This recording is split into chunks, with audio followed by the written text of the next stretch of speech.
Welcome to our webcast, Inclusive Access, Getting Faculty to Yes. This is Cody Lopez, Regional Sales Manager for the Central Region.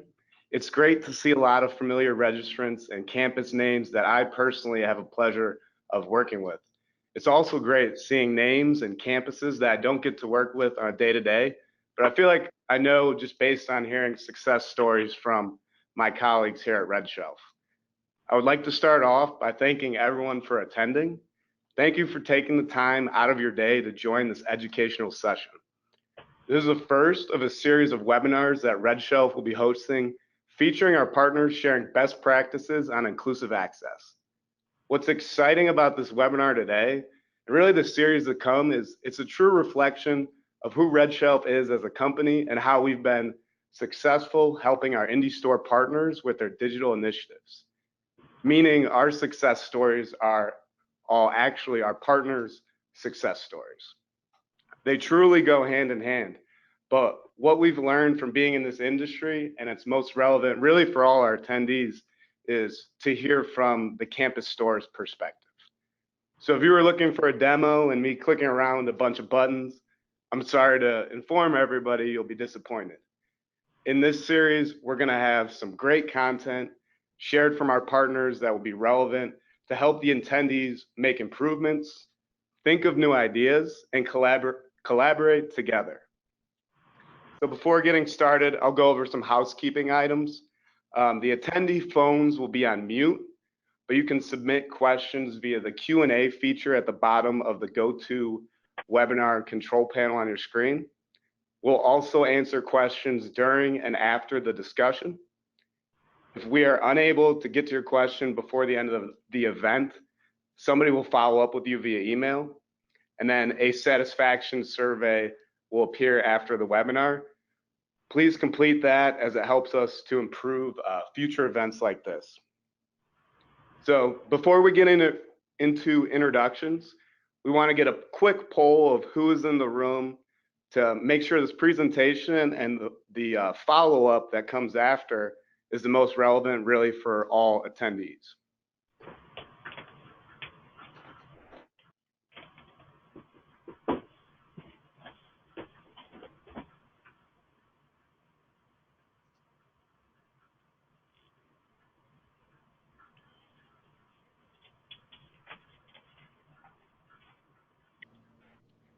Great, thank you. Please continue to fill out that survey, like I said, so we can make sure it's most relevant to everybody. But without further ado, I'll introduce both of our presenters.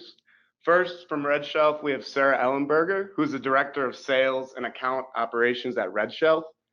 Sarah started her bookstore industry career as a student worker at the Co-op store at Indiana University of Pennsylvania before taking a permanent position there after college. She served as the textbook director at IUP for 10 years before joining the team at Red Shelf. Sarah was the academic materials manager at the Cornell store. And then we also have Andrew Doughty, who's the assistant director at Murray State University. Andrew attended school at Murray State and graduated with a bachelor's in business administration in 2007 and received an MBA in 2015. He began working in his current position as assistant director in 2011, and in his current role, he oversees textbooks, technology, and general supply areas. Lately, and most relevant to this presentation, his focus has been implementing and improving cost savings initiatives for students, such as inclusive access, textbook rentals, and then ebooks. And with that, I'll pass it along to Sarah and Andrew. Thanks, Cody. So just to get started, I want to point out, obviously we all know today's college and university instructors worry about the cost of course materials. They also have more options than they ever have before, but the path to the right option at the right price isn't always clear. Andrew and the campus store at Murray State University have worked hard to clarify that path for faculty, and that's why Andrew is here today to share his strategies with us. So Andrew, can you tell us a little bit about your university and your store? Sure. We're located, our main campus is located in Western Kentucky, in Murray, Kentucky. We're a regional campus. We have 6 departments.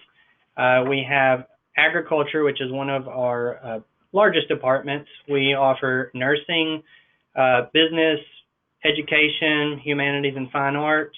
Those are our main departments. We have 126 programs available to our students. We have 5 different campuses throughout Western Kentucky. To give you a little insight on some of the programs we use, we're a banner school. We use Canvas as our LMS, and as far as a store, we use Booklog as our point of sale. So I know some of you may use some of those programs, so hopefully that'll be helpful, letting you have a little insight on what we use for our programs. Great. So how does inclusive access fit into your store's mission? Yeah, so, and we take our store's mission, and we go along with the university mission also. Our job here is to educate students, offer an affordable education, which has been difficult to do in the past. And so we have really focused on ways to make education more affordable for students, not only in our bookstore, but in the university as a whole. I know a lot of stores have, a lot of universities have been struggling with low enrollment. So we've really focused on how can we stand out from other schools with our textbooks, and we have used the Inclusive Access program to kind of help us show value that we're offering as a store in helping with enrollment efforts. So we've had some initiatives recently. We've really tried to tout our savings that our programs have offered to parents, to prospective students, different things like that. But ours has really focused around on how can we increase our enrollment and how can we use our university store to assist in that recruitment effort. So that's kind of what our mission has been with trying to offer lower cost materials. We all know how expensive textbooks have been recently, and we all know that something's got to be done. So we've really focused on these initiatives, and our mission has been to lower the price of these materials and still offer students the same content. And that's really what we've been focused on recently. Wonderful. So before we move on to the next question, we're going to give the audience another little poll. And we just want to know, if you're doing inclusive access on your campus, and if so, what phase are you in? I'll give you a couple seconds here to reply.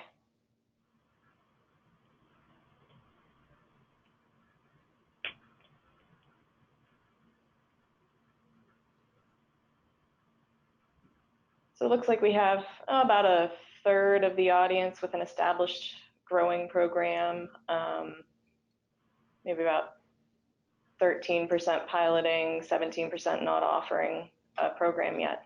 Great, thanks for your answers. Andrew, can you tell us about your journey with inclusive access? How did you get it started, and how has the program grown to this point? Sure. To be honest, it was a rocky start.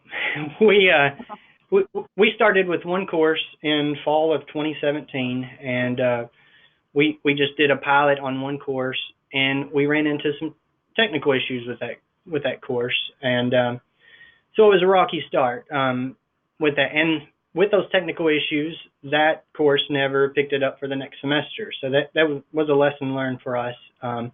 Once the professor has a bad experience, then a lot of times you cannot sell them on the inclusive access. So you want to make sure that they have a good experience. So we thought, well, that might be the end of it, that one pilot. And then the next semester, I worked with some publisher reps, and we got some interest from some different departments. And we started out offering just courseware. So it had to be Connect or Applia or some of the Pearson My Lab. It had to require some kind of online program. And that's how we kind of started the whole inclusive access. And then what we had noticed is as we kind of progressed through a couple of semesters, it started growing, and we started to notice that some professors were actually adopting the courseware just to get the ebook for students for inclusive access. And those students were paying for content that they really didn't need when they really needed access to the ebook. So we brought Red Shelf on board with us to help us manage the growth of the program and also to deploy ebook only for those courses. We were looking for ways to save students money. So if they weren't using the online programs, then we just transitioned to an ebook only option, which lowered the cost for students even more. This fall, we are set to have 194 sections, so we went from 4 to 194 just within the past few semesters. And so that's kind of been our journey. Starting out, it was very difficult trying to figure out just the whole logistics. How are we going to operate this program? How are we going to communicate to students? How are we going to communicate to professors? And once we joined with Red Shelf, they had a lot of tools that kind of helped us progress and organize ourselves around the whole program a little bit. As it expands, it does get harder to manage, and so they've been a huge help with managing the publishers, student emails, different things like that. That's very time consuming when you do it on your own. So they've really jumped in and helped me out with that. But we've had great feedback, and it just keeps flourishing even more. I mean, we've worked to expand it, but a lot of it's been word of mouth and just good experiences from professors passing it along in their department. So that's where we stand now. We do ebook-only courses, courseware. We open it up to any of them, and we're setting at 194 sections for this fall. That's so great. So what benefits have you seen for students as a result of offering all those inclusive access sections? Yeah, so the savings has been one of the largest benefits and the easiest to measure. I mean, we're at about $453,000 worth of savings up through this past spring semester. Some things that we look to research in the future as we get a little bit of history behind us with these courses is possibly working with some professors that are using inclusive access to see if we can, get grade point averages of students prior to using inclusive access compared to now, to see if that has actually benefited them academically in the class, and also looking at retention to see, is this helping our retention? Students aren't having to, coming in the second week of class, needing an expensive book that they can't purchase, is it helping with retention? So in the future, we're looking to, get some of those indicators down to see how it is actually helping the students academically. We've spoken to our student body, our student government body, got feedback from them. They all love the program. They all like having access, immediately, not having to come into the bookstore, buy an expensive package. So we've got really good feedback from the students, and the cost savings has been really great for us to push up to our administration, show them how it's working. Once we got a few semesters and it kept kind of ballooning up and we were able to get a good savings figure to push up to our administration, that's put them totally behind the program, and they're pushing us through to convert as many classes as we can. So that's been a really big help, showing that savings figure to students, to parents, and to the administration. That's great. In what form how do you show that information to the administration? Well, we've had meetings. We've had meetings with our provost office. We put it right up on our website, front page of the website. We have a tracker that we have that shows our inclusive access savings, our rental savings, our ebook savings. During our summer orientations, we have that poster real big in the front of our store. We want to make sure that we get that message out to all of the stakeholders involved. It's there's always this perception that the bookstore is expensive, and it seems like no matter what we do, we can't get over that perception. And so we've really tried to push those savings out, be very clear, very transparent with our pricing, showing what it would be if it wasn't inclusive access, how much the package would cost. That's helped a lot during our orientation programs. Parents have a lot more trust in us when we're showing them, okay, this is what the students used to have to pay, but now this is what your student's going to pay. So they've really, like seeing those price differences. So that's kind of some of the ways that we have published that. Thanks. That's great.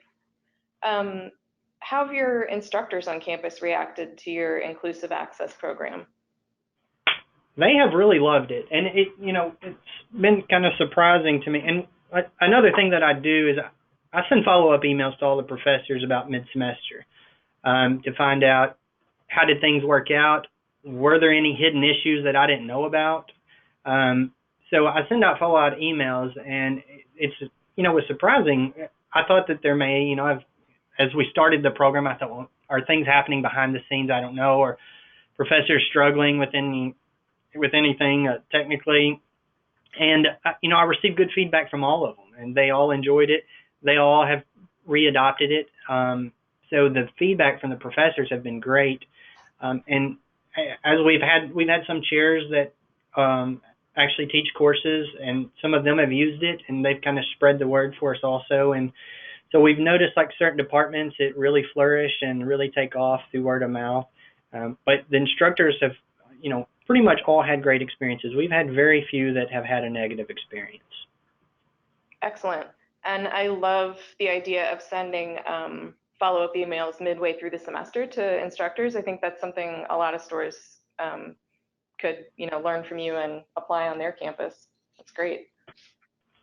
So are you seeing any changes in the student population at Murray State that make it easier to integrate and offer digital course materials? We really have, and I've had a lot of conversations with incoming freshmen at our orientations, and it's surprising how many of them are using ebooks in high school. A lot of the high schools have switched to just a straight ebook format. And so it's been nice to have this inclusive access and ebook options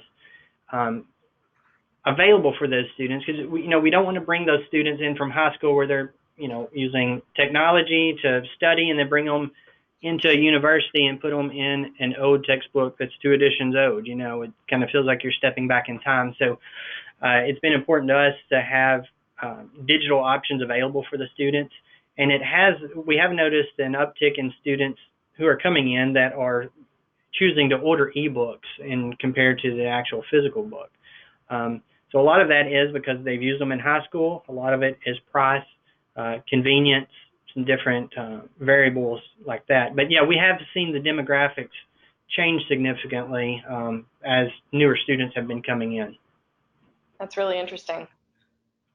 So what are your future goals for inclusive access at Murray State? We look to continue expanding it. We don't ever look to mandate it on a professor and require a professor to use it. But we are looking to expand it, as large as we can get it. There's always going to be some courses where, we just will not qualify for inclusive access. But overall, we're looking each semester to expand to more courses and sections.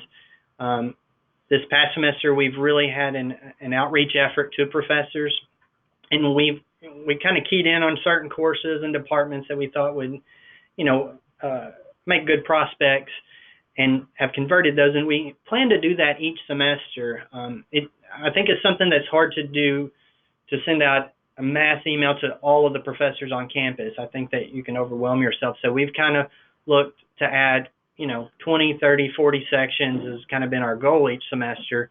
I think that's manageable, because each new professor you bring in is new to the program, so you've got to spend extra time kind of training them on how it works, some different things like that. So you have to be careful not to overwhelm yourself. But yeah, we do continue to keep expanding until we can't expand it anymore. Great. So that's all so good to hear, and it's, I'm sure, really exciting for you to see how much of a success the program has been on campus. Can we switch over and talk about what some of the challenges have been in scaling your program? Sure. Yeah, one of the biggest challenges has been the communication. How do we get the word out to the professors that this is even an option for them? Because even if we have it on our website, we have it in posters. A lot of the professors never come to our website, never come to our store. So we've had a hard time getting the word out there that it's even available to them. Another hurdle that we have struggled with is it does take time. It takes time to communicate, send communications to professors. It takes time communicating with publishers. It does take more time than a standard program. So that's been another hurdle that we've had. Luckily, the setup process for inclusive access typically falls in the middle of the semester when we're a little bit slower. So we've been kind of lucky to have a lot of the workload for the inclusive access to fall right there in the middle of the semester. Organization has been, we've had to really organize this program because there's a lot of communication going on. There's communication going on between us and students, between us and faculty, between us and Red Shelf, between us and publishers. So you have to, every store I'm sure will have their own, way of organizing the program, but you have to make sure that you're organized to make it work properly. Another issue that we've had is just older faculty. As we've progressed and older faculty has retired, newer faculty seems to be very welcoming of the program. Some of the older faculty we've had, there's just no motivation for change. They're getting close to retirement. They just don't want to, learn a new program. That's been some of the challenges that we faced and had to overcome. We have, we've kind of honed in, like I said, on certain courses that we think are good for inclusive access. We looked for our high dollar courses, the books that are just the most expensive. That's where we really started. We looked at some programs like our computer science program, where we know that students are going to be tech savvy. So, we know that, and the professors are tech savvy. So we know that would be an easy transition getting those courses to participate. So that's kind of a couple of the areas we looked at. We also looked at our lower level courses to start out, like our freshman, sophomore courses. Like I said, those students who are coming in, most of them are already used to ebooks. So, there's not much of a learning curve for them. As we didn't really force it up on some of our juniors and senior classes because you're going to get resistance from them. So we've kind of started out with our lower level courses, and as these students have moved on each semester, we've kind of introduced it to some of our upper level courses also. But that's kind of some of the challenges that we have had to overcome in getting that message out to the professors and the students. It doesn't matter how many emails we send them.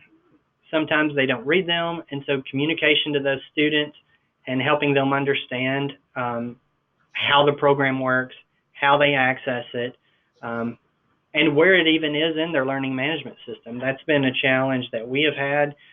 Professors can put them in different places, and so students typically will come to us if they can't find where the actual ebook is in their Canvas system, and sometimes it's hard for us to answer that question. Sure. So that disconnect, and then some professors also think that the bookstore is tech support for the program, and they don't understand we don't have access to the back end because we're the ones selling it to them. But Red Shelf has always chimed in anytime we've had issues. I reach out to our publisher reps anytime we've had issues, and things have gotten much smoother each semester as we're learning new ways to do things and make communications better to professors and to students. Things have really smoothed out significantly. Great.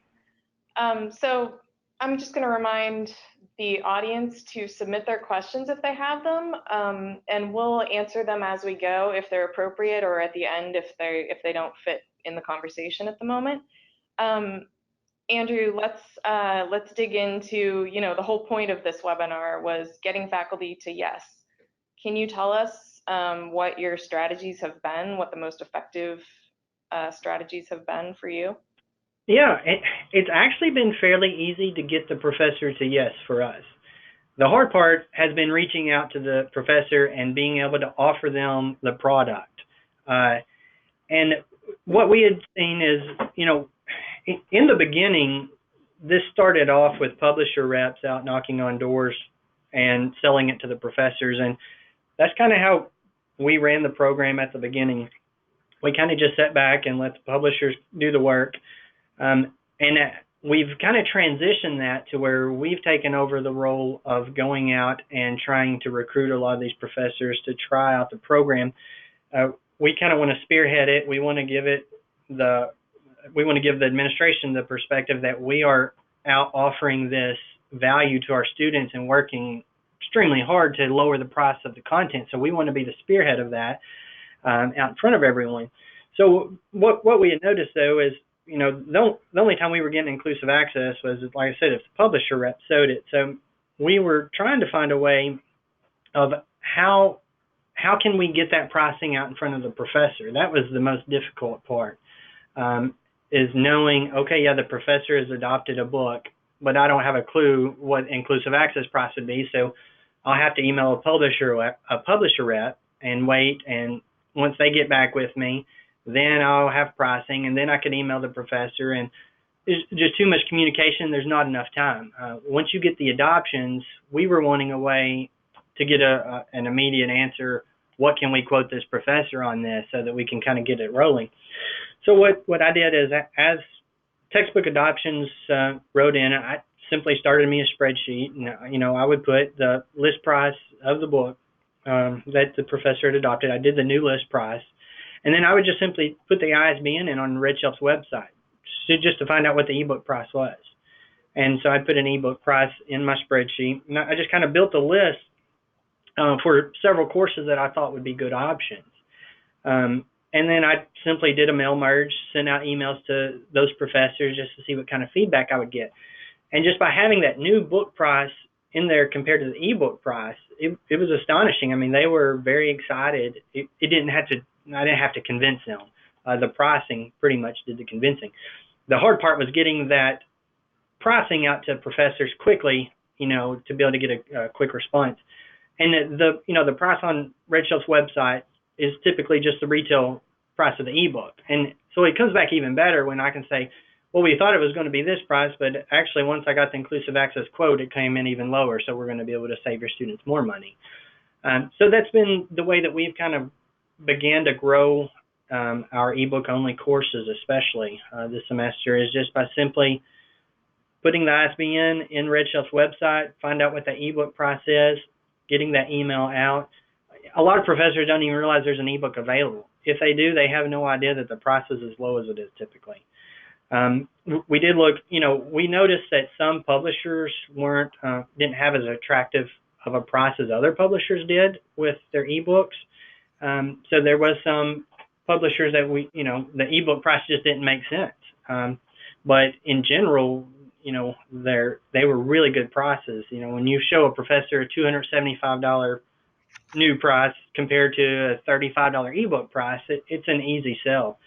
So that's how we have been, begin to change, is we've kind of spearheaded the program. We're the one reaching out to faculty and staff. And like I said, we did a set of about 20 or 30 sections that we emailed this time, and then we plan on transitioning next semester. We suspect that a lot of those professors would just continue with the program next semester, so we'll look to recruit some others the following semester. Great. Tell us a little bit about what the role of deans, chairs, and provosts has been for you. What kind of strategies have you used to get them to influence faculty to adopt inclusive access?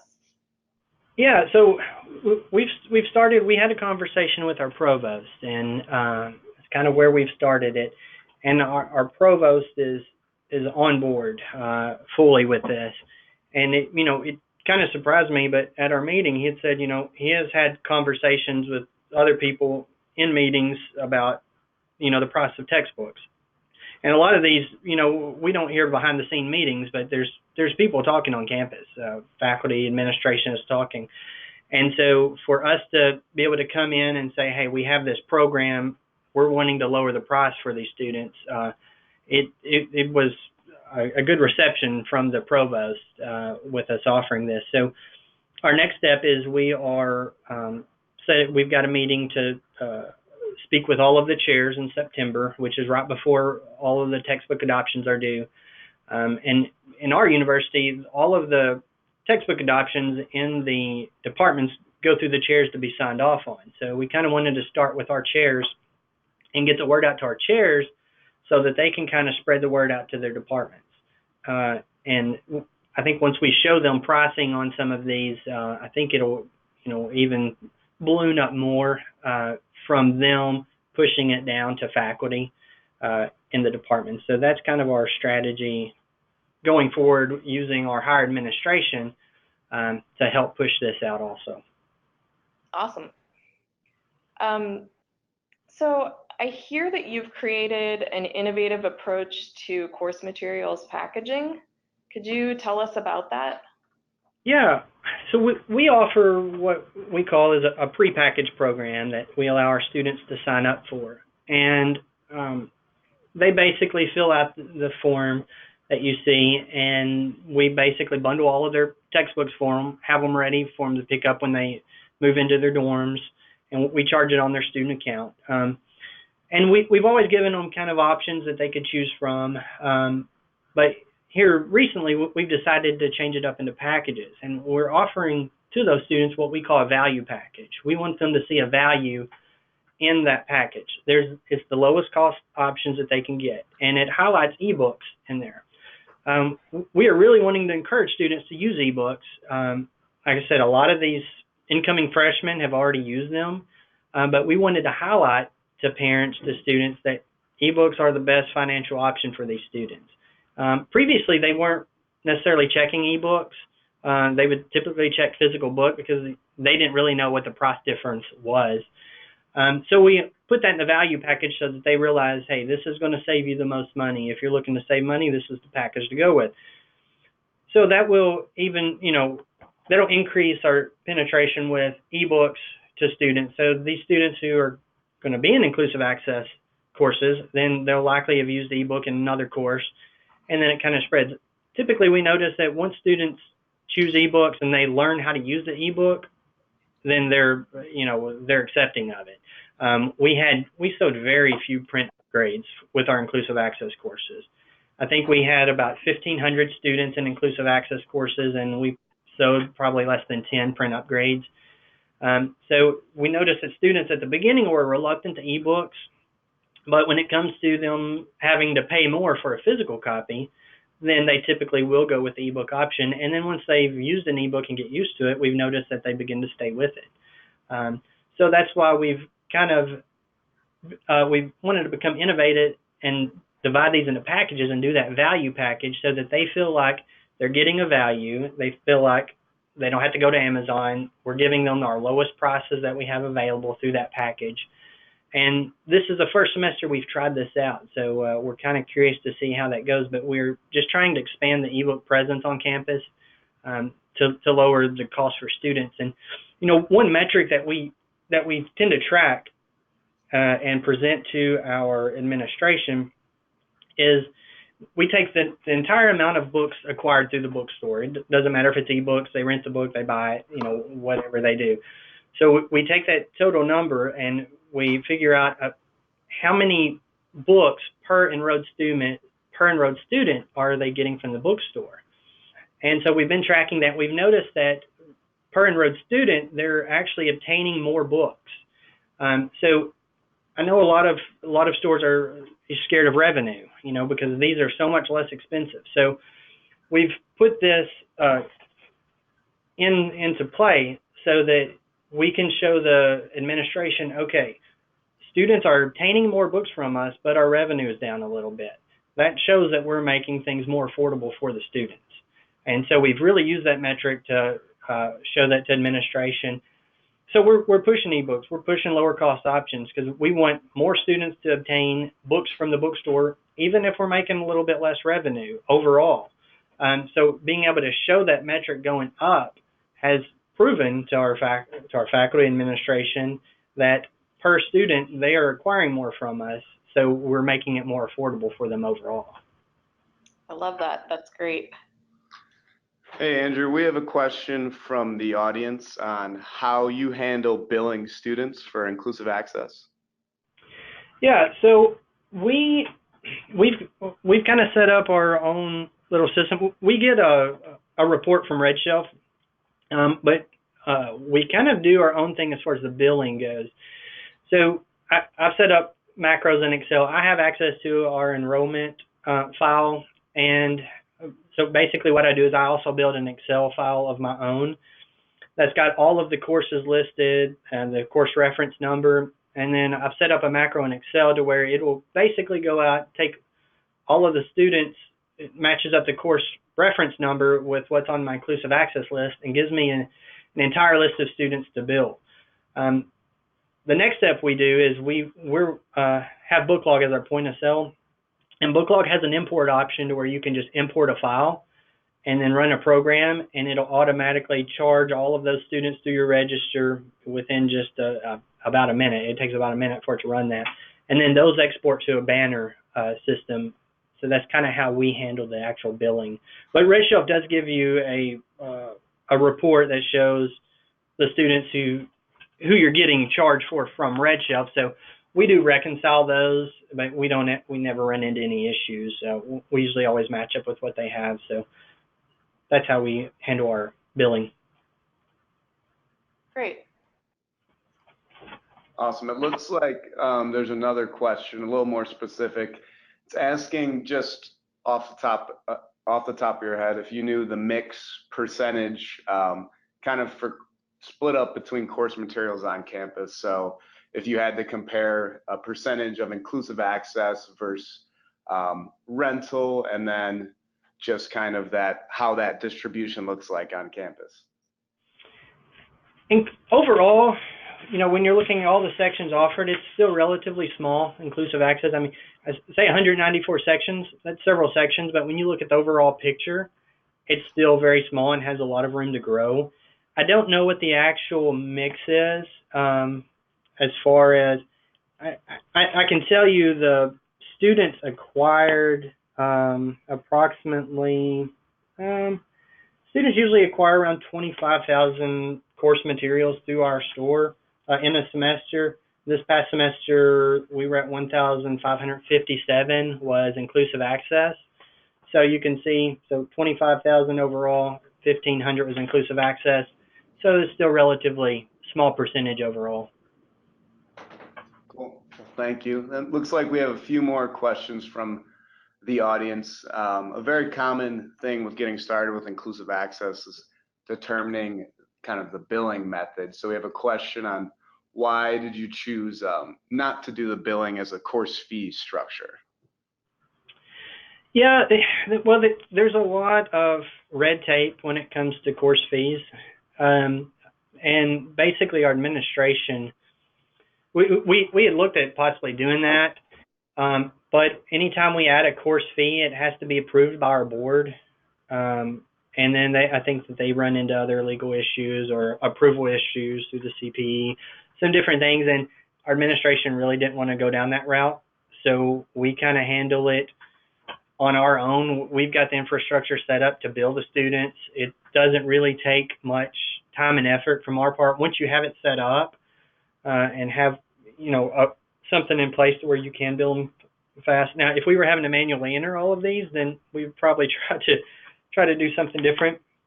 But Booklog's import feature, where we can just import it, run it through our register immediately, and it charge it to their student account through our banner system. It's an easier approach doing it that way rather than doing a course fee, having to go through all the red tape, having to have the board to approve all of these different fees. And they change so rapidly that a lot of times, if we did have a board meeting, they have quarterly board meetings here, so they would approve it one board meeting, and then you couldn't make any changes after that, until the next meeting. So there were some restrictions that we were going to have doing it the course fee option or the course fee way, and so we don't use the term course fee just because the fee word is bad around here. So, and since students can opt out, it's not a mandatory fee. So that's kind of how we get by with doing it without any type of board approval or anything like that, because it's not a mandatory fee. So that's why we shied away from doing it as a mandatory course fee. Okay, that makes sense. Andrew, another question from the audience is they want to know what the total student enrollment impact is for all of your IA courses. I think meaning Do you know how many students were enrolled in IA courses, for the most recent semester? Yeah, so for the spring semester, we had right around 1,500, 1,557. The semester before that was 1,372, and the semester before that was 404. So it's grown rapidly. This next semester, we look for that to double, maybe even triple, because we're going from 84 sections to next semester 194 sections. So I expect it to be from 3,000 to 4,000 students would be enrolled in IE courses at that point. Awesome. What's your opt-out rate? You do opt out on your campus, correct? Yeah, this past semester, the spring semester, it was 1.49%. We have very few students that opt out. There are a few that will be in ebook only courses that will opt out, but overall we have very low opt-out rates. Great. So Andrew, what advice would you give other stores now that you've transitioned from a self-managed IA program to using a third-party partner? What advice would you give other stores who are considering that? My biggest advice is make sure you're organized. This program has required a lot of organization for me. In a previous slide, you've seen kind of my checklist that I've had that I do for every course to make sure I don't miss a step. It's just, and I've kind of changed some every semester to help myself become more organized. I mean, all that it takes is simply not listing one section on your, like I said, I do an Excel file. If I miss one section, I miss billing an entire section of students. So you have to be very detail oriented, very organized. You'll be, going with Red Shelf has helped us a lot become organized. It helped tremendously with emailing the students. With their program, I was able to set up future emails for students. Because one of the problems that I had was during rush, trying to get emails together for all of these students was very difficult. And, I had macros set up to where I could get an email list and everything, but being able to schedule those emails ahead of time has been just tremendous. So that's helped a lot. Now I can go through rush knowing that those emails are automated. I don't have to worry about communicating to the students. We've got everything set up. That's been a very big help.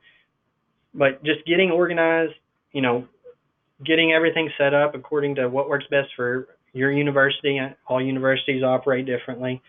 But that's been the biggest thing is communication and staying organized, because I communicate significantly with publisher reps and with Red Shelf through shared Google Sheets to help keep organized, and that's been a tremendous help also. Great.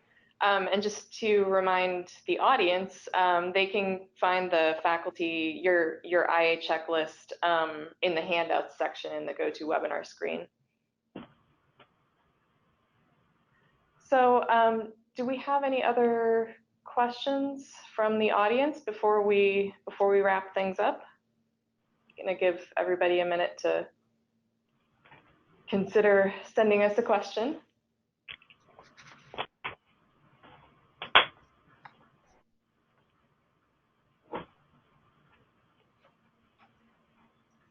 All right, well, I think we're ready to wrap up. Yeah, well, thank you everybody for joining. Just some housekeeping items to conclude on. You'll receive a recording link to this webcast via email. That message will also include a link to register for our next webcast on July 24th, featuring Iowa State University in a discussion about optimizing your IA program performance between the term start date and the opt-out date. So please put that on your calendars, RSVP for that, be ready to join. And your feedback is really important to us, so make sure to complete the survey before you hang up from this call. If you have any other Red Shelf related questions, just contact your Red Shelf sales executive or email hello@redshelf.com. And with that, we're going to close this webinar. Thank you, Andrew, for participating, and thank you all for attending.